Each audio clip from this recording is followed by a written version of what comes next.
All right, we're back. We're back to working on a 1972 C20, and what color is it? Avalon green. Actually, right here with the hood open, I'm just doing some basic maintenance, checking my fuel filter, which is surprisingly clean in an old truck like this. Checking the oil, just doing belts, that kind of thing. But we are working on the seats today. I'll show you how easy those are. Seriously, they're not that difficult. If you got a little more time, makes it a little easier, but that's irrelevant. And then we're going to take a look at that hood for the 1968 C10 in bright white. So let's move on now. So let me spin you around 180 degrees here. And over here is the seats. This would be the seat back. Now it's not done, but I put it on. I don't know, last night. Doesn't matter.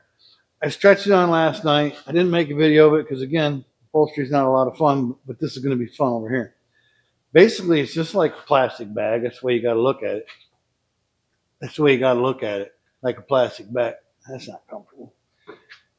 If you, I don't know what you put a plastic bag over, but basically that's all you're looking at is there's actually less material in the back, and I don't want to spin it around because I want to fall down. But you just slip it, literally slip it over the top of your foam and your metal backing.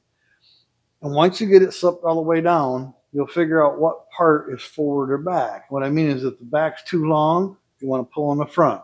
If the front's too long, you pull in the back. I wouldn't, I know that sounds awful simple, but it is that simple.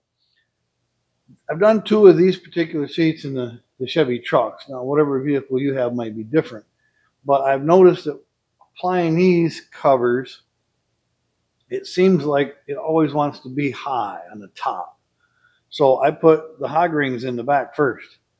Then you can kind of, is that right? No, it slipped. I already told you wrong. You slip it over the top, and it's like that plastic bag. It holds it on, and then the bottom doesn't want to fit. So you stretch the bottom and you pull it and put the hog ties on there, hog rings, and then you just keep massaging and patting on this thing, and it will move around where it needs to. I eventually got, you move from the center out. I got all the hog rings in the bottom, and I still had these wrinkles. Now they've faded out a lot. I put it out in the sun. It's really hot out. Now we got a storm coming through, so I didn't want. Yeah, it's raining right now. I looked out the window, so I got them in just in time. I didn't want them getting wet with this fabric for sure. One time wouldn't have hurt them, but didn't want them getting wet.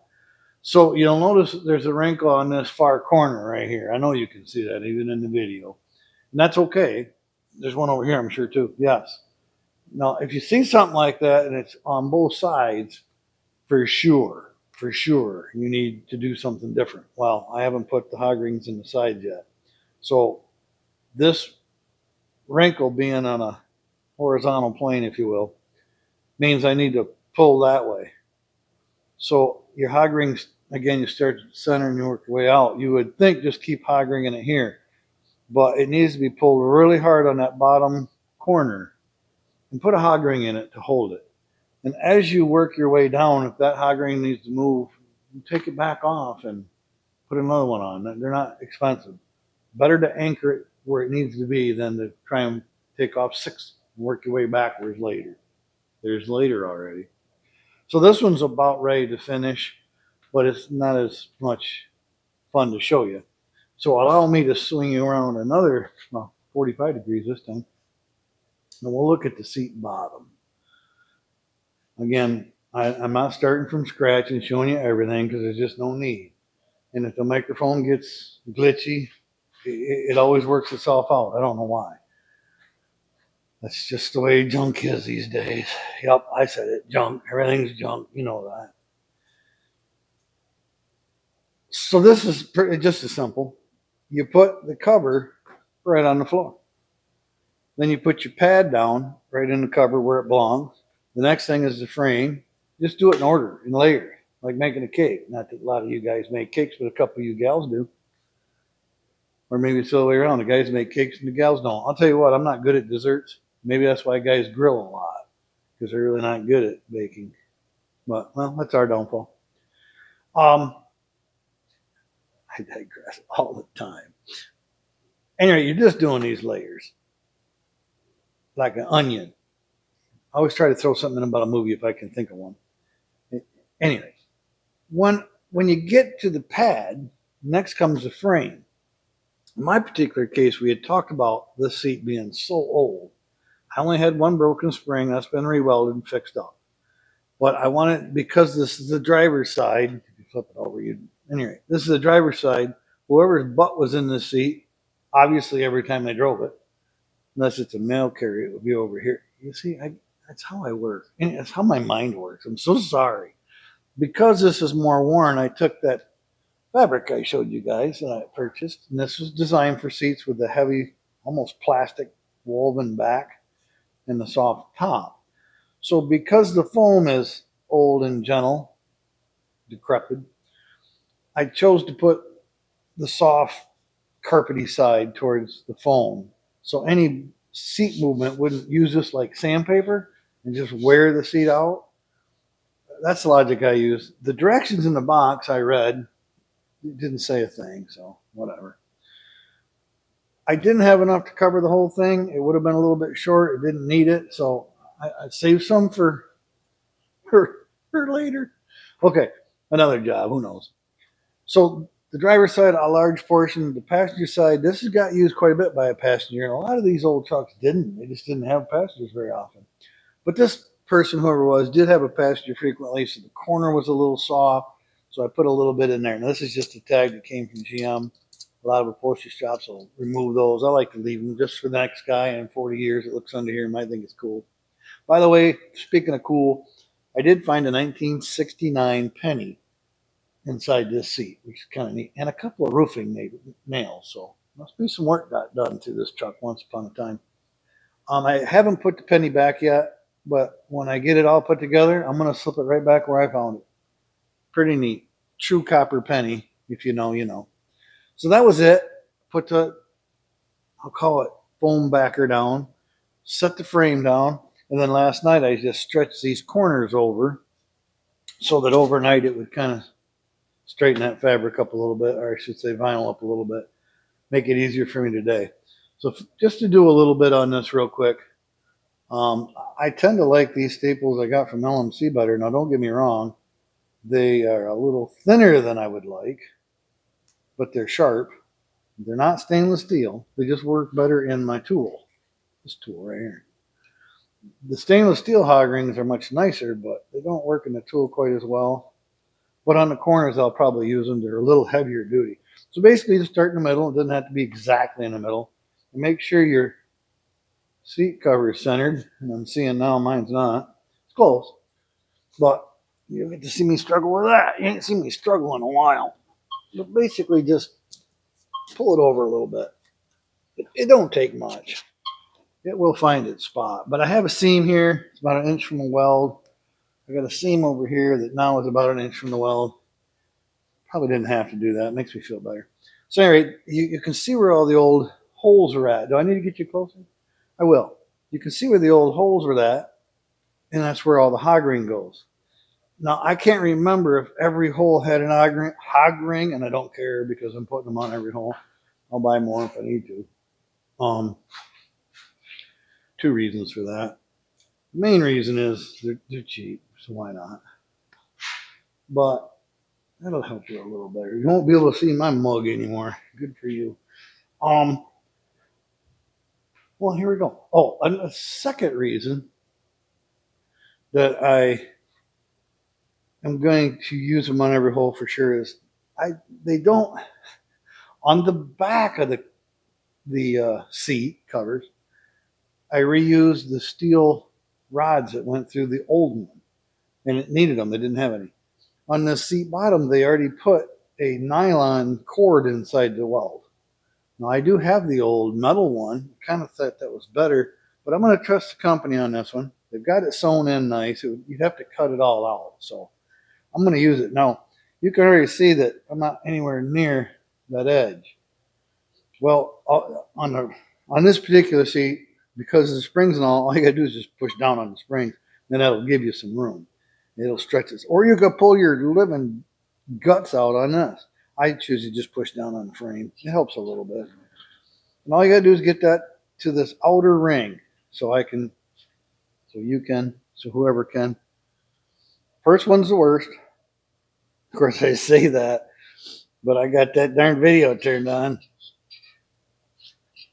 Oh boy, I didn't stretch as much as I wanted. Well, there it is. Now it's going to seem just tight as Dick's hat band. You old guys know what that's about.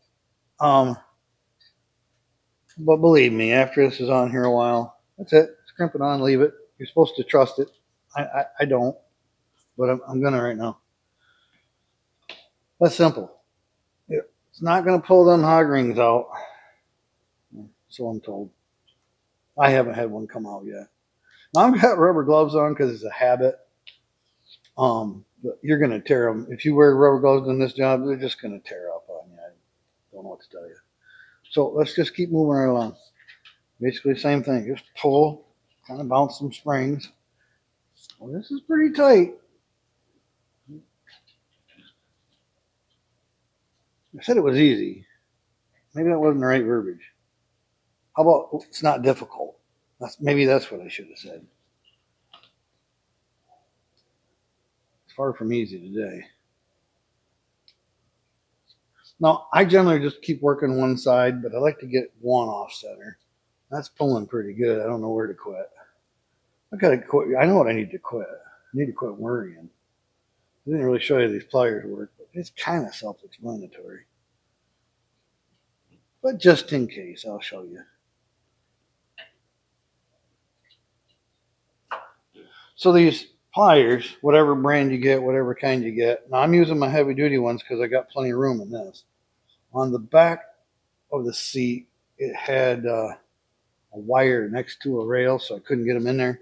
Well, I ground them down and I kind of ruined them. I'll re-weld them and grind them again. So there's a groove in this on both sides. And the staple just goes in that groove, and you just want to make sure that the mouth of this, it's even in the middle. If that makes any sense. I don't know if you can see that. Anyway, you just put the staple in there and keep it square and you'll be fine. Do a couple more, then we're going to run over to the next part of the job on hand today.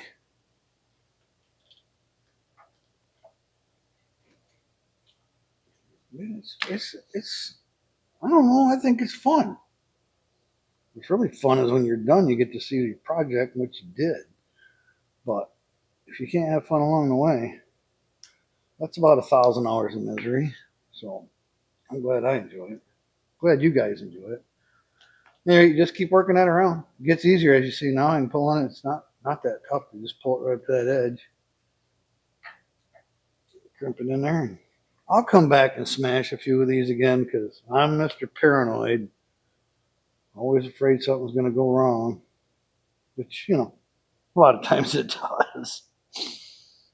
Come over there. See, that's the bad part of these. Excuse me. The ones that come in the bag, you got to fiddle with like this. Boy, that one's glued on there good. We'll just go to the other side. Break one off of there. There might be a better way to do this. Maybe one of you guys know. It's like it's ready for a staple gun, but I've never seen a staple gun for this. It'd probably be way too bulky. Get that one on there.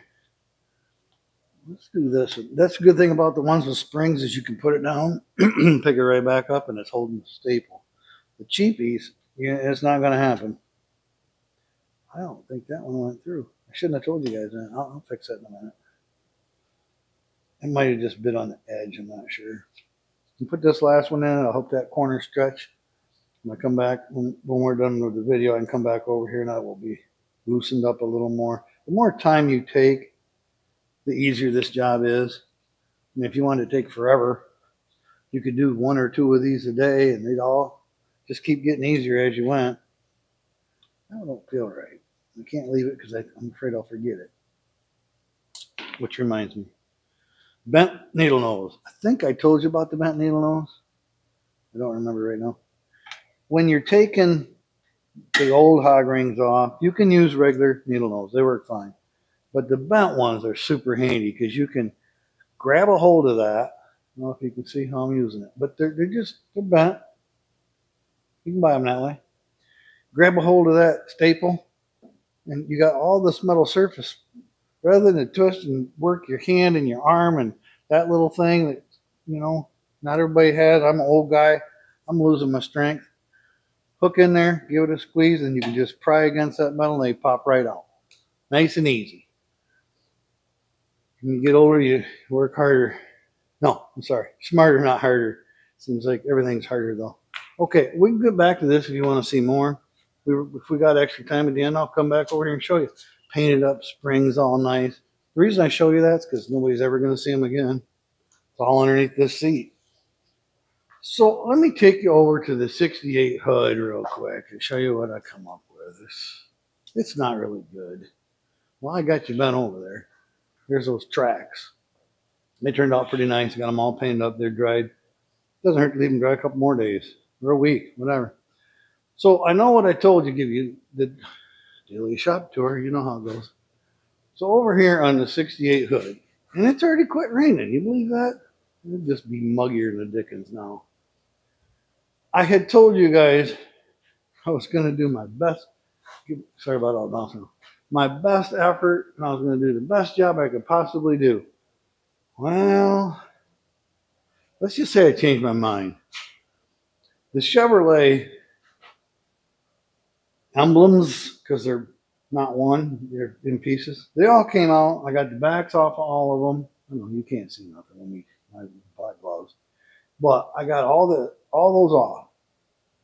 Just gently working back and forth, a little bit of your favorite lube. You can get them out.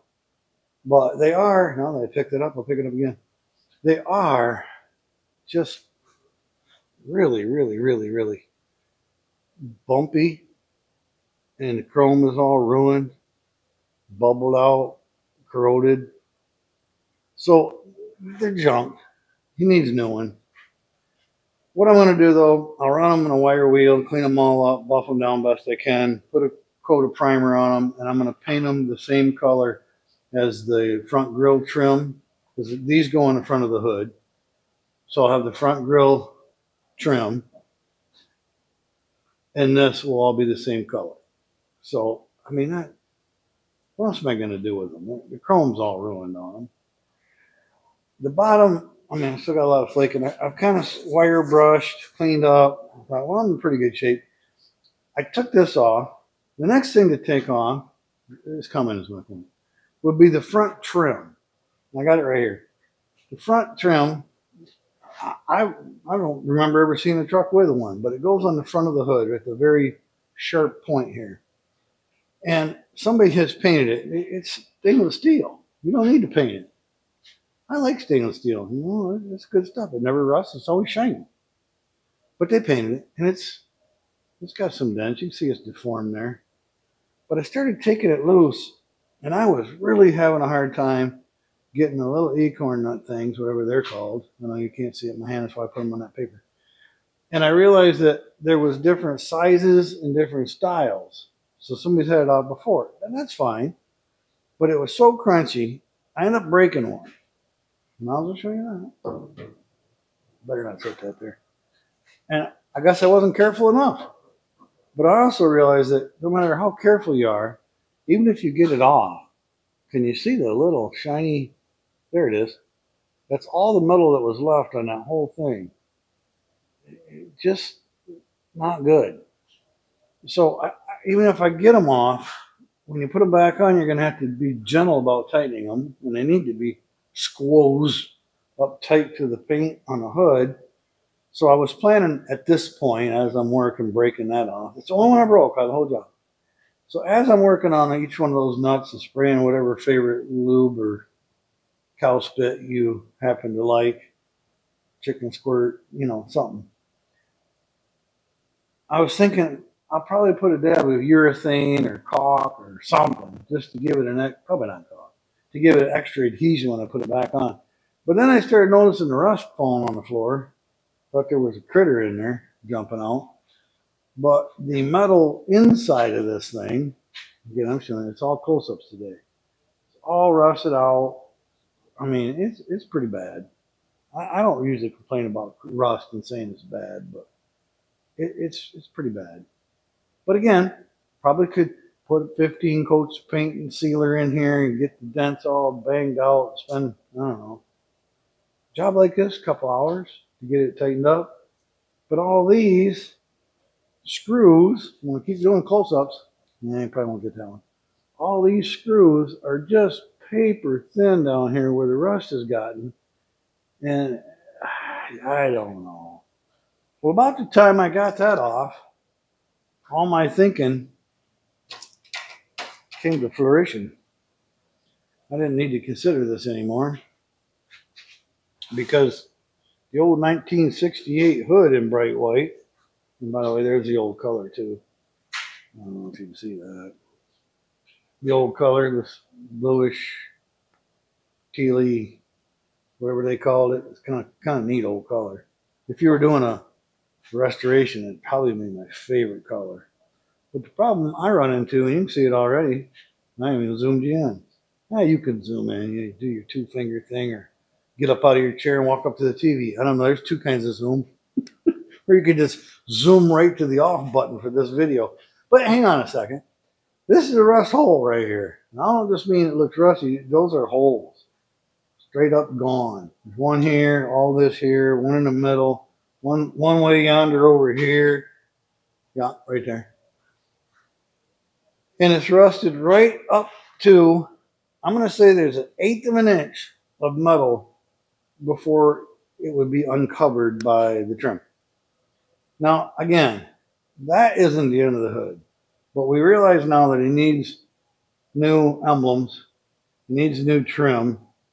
I mean, really, he does. And then in a minute, I'm going to show you with this, that, and the other thing, he needs a new hood. I won't even move you. I'll just point to it and tell you. So, again, I like to save the original when I can, but I can't.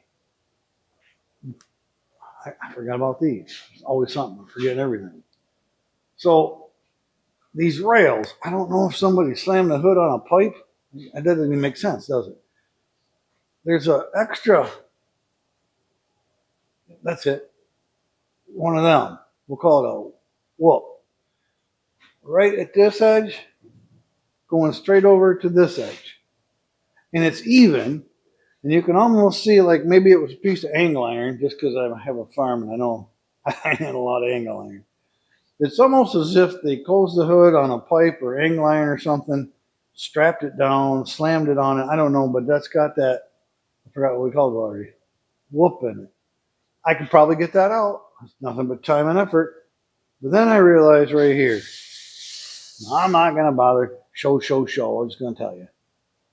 It looks like 1, 2, 3, 4, 5, 6, 7, 8. Oh, there's 2. 10 hits with a claw hammer. The backside of the claw hammer. The nail puller side. And it's in there pretty good. I thought, well, how did I not see that? Then I realized when I put my hand under the front side, it's nice and smooth, which means it's full of body filler. Great.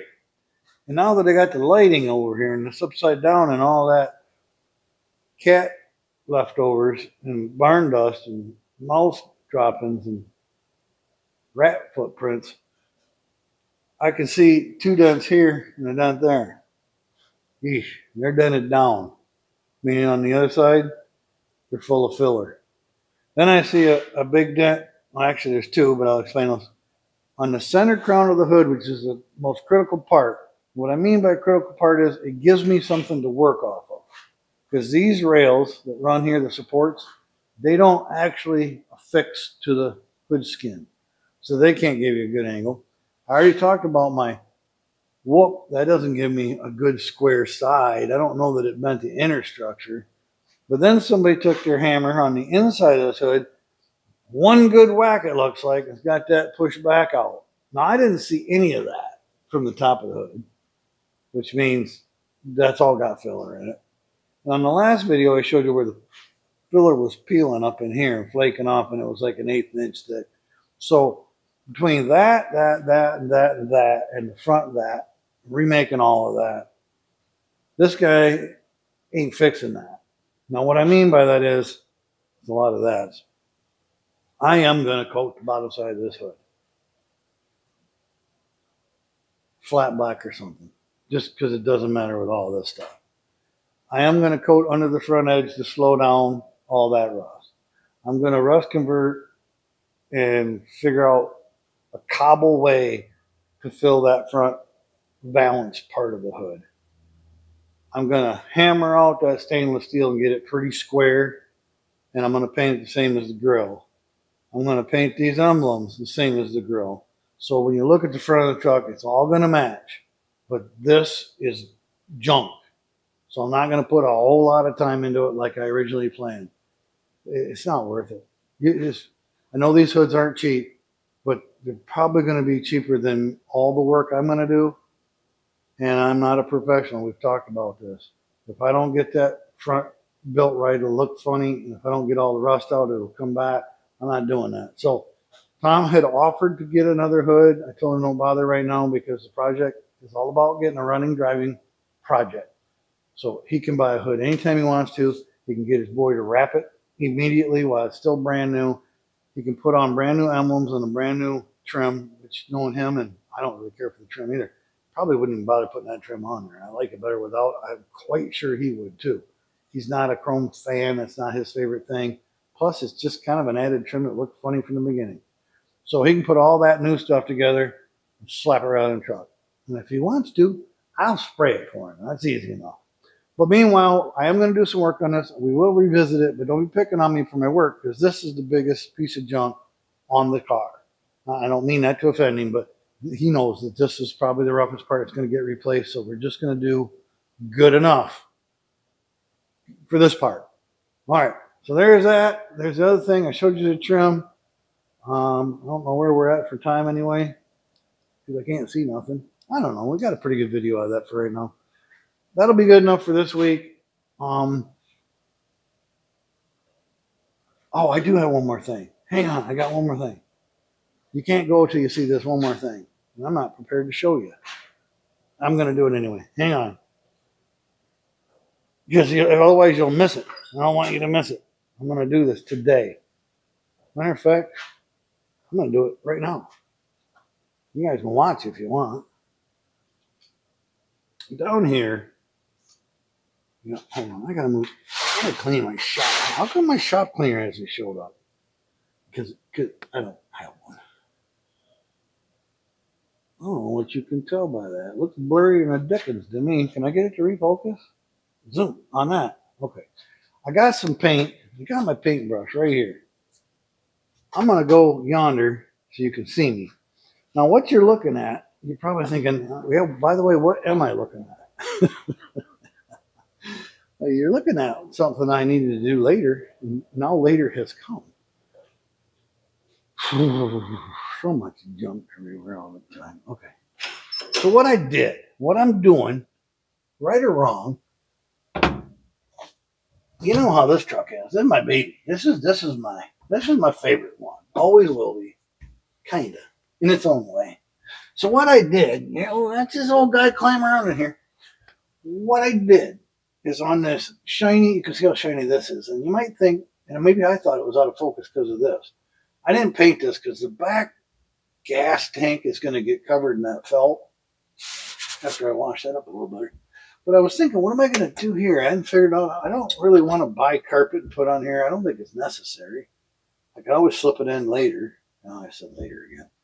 But there's nothing under no reason to put it under there. So I took two kinds of primer.